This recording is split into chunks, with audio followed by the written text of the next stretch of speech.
Living with anxiety often means dealing with a lot of fearful thought. It means not feeling safe, even when it seems that there's no reason for this anxiety or there's not a visual trigger. The idea of taking care of yourself might be hardly if ever cross your mind as you try to manage your anxiety along with all the day-to-day stresses and responsibilities. However, taking time out for self-care is going to help you to cope with symptoms in the long run way better, to create that happy and healthy lifestyle that you crave.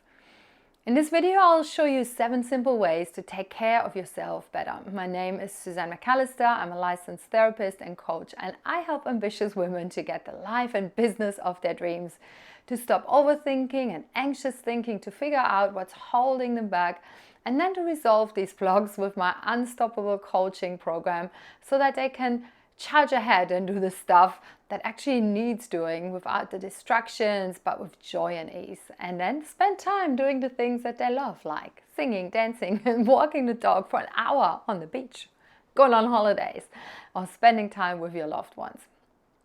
I'm declaring April as our self-care month that will bring you a new, calmer, and more certain you. Subscribe to my channel and hit the little bell so you don't miss next week's video where I teach you how to create your own self-care kit. But back to you and back to my 7 tips about how to take better care of yourself and self-care in general. All right. So one, obviously, being like a professional is get help from a professional.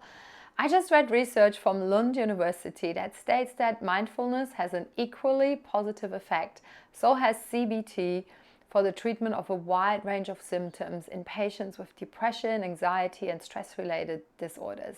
CBT and mindfulness is important and has equal weight like a medication. It works the same. I'm so excited about that. So find a professional that's well qualified in this area, someone that you can trust, that will create a treatment plan with you to outline your goals and steps towards achieving your objectives. Objectives might include developing relaxation techniques, attending regular scheduled sessions with them, teaching you some tools and techniques, and following through with this treatment plan will help you achieve and maintain a healthy and well-balanced life.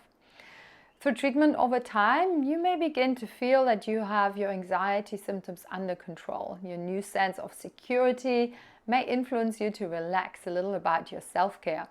And then it bites you back. So even if your treatment has ended, it's important to maintain your success after treatment and by taking care of yourself. Number 2 is get enough sleep.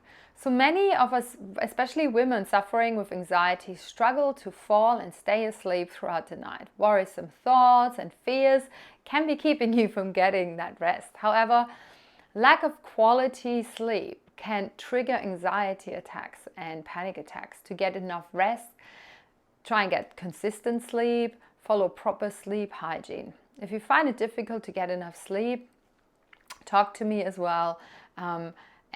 I can help you with this. So number 3 is practice good nutrition. Get proper nutrition. That's so important of taking care of yourself. It impacts your anxiety and even leads to panic attacks. Consuming large quantities of certain food and substances such as caffeine and alcohol can negatively impact your symptoms. They can increase your feelings of anxiety, enhance your symptoms and prevent you from getting enough sleep. I was going to use a very intelligent word there.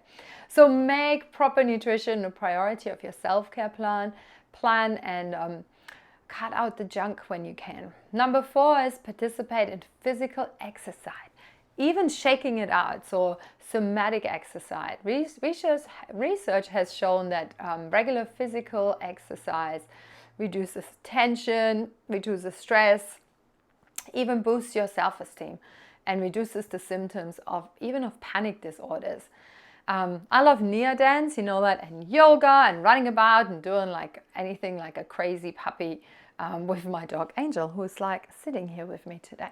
Keep in mind that getting more exercise doesn't necessarily involve going to the gym. You can get the exercise you need by participating in activities like hiking, dancing, walking, or swimming, and things in groups where you can be out and about in nature.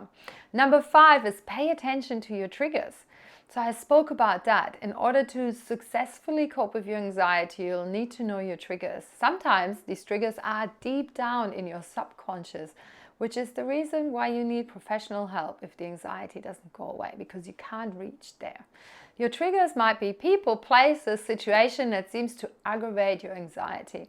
You may experience more anxiety when you're under stress at work, after spending time with draining people, or during time when there's lots of changes in your life. Not putting the time into your self-care, as getting enough sleep, eating well, exercising, can also be triggering your symptoms. So if you're uncertain of what triggers are, you can track them by keeping an anxiety journal diary. By consistently recording your anxiety attacks and moods and life events, you'll be able to notice if any patterns emerge. Tracking your symptoms can help you get a clear idea of your triggers so that you'll be able to be better cope with them as they occur. Number 6, build supportive connections. Anxiety sufferers often feel the strain of loneliness and they feel really isolated. Many people with anxiety avoid people, feeling that they can't possibly understand what they're going through or are fearful of being judged by others. However, avoiding social connections can potentially contribute to low self-esteem and depression, and then social anxiety when we start to avoid certain situations. To build supportive connections, start reaching out to family and friends that you trust. You can always find people who share similar interests. You can volunteer somewhere and work joining a group for special interests. That's even a book club or a craft group. So you want to consider joining an online forum or join one of our Facebook groups. Number 7 is spending time getting to know yourself, really friending yourself, being your own best friends. That's a thing. Making social connections can be a valuable part of taking care of yourself, but getting to know yourself as an individual can also have its benefits. Journal writing is one of the best tools. I use it all the time and like a CBT model with my clients. You can write how you spend your day, what you think about a certain situation, or you can brainstorm ways to overcome any issues.